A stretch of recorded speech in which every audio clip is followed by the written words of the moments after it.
वाघांच्या संख्येचा अंदाज घेण्याकरिता राष्ट्रीय स्तरावर निश्चित केलेल्या पद्धतीचा वापर होत आहे।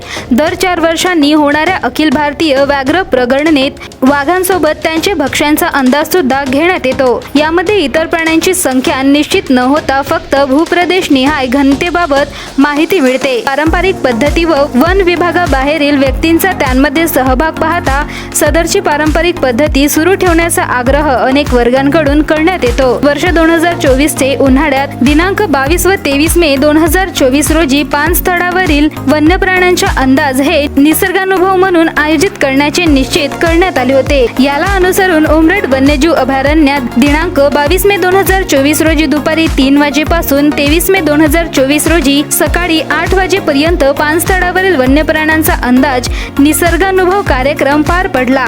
या निरीक्षण कार्यक्रमात एका मंचावर एक सहभागी व्यक्तीसह एक वनरक्षक आणि एक सहाय्यक अशा 3 लोकांची नियुक्ती करण्यात आलेली होती। या निरीक्षणात लोकांना वाघ, बिबट, अस्वल, रानकुत्रा यांच्यासह गवा, सांबर, चितळ, नीलगाय, रानडुकर यांची प्रत्यक्ष दर्शने नोंदवता आली। या कार्यक्रमात 3ही वन परिक्षेत्रात मिळून 9 वाघ आणि 3 बिबट यांचे प्रत्यक्ष दर्शन सहभागी लोकांना घडले। भंडारा गोंदिया जिला वासियों के लिए खुशखबर है।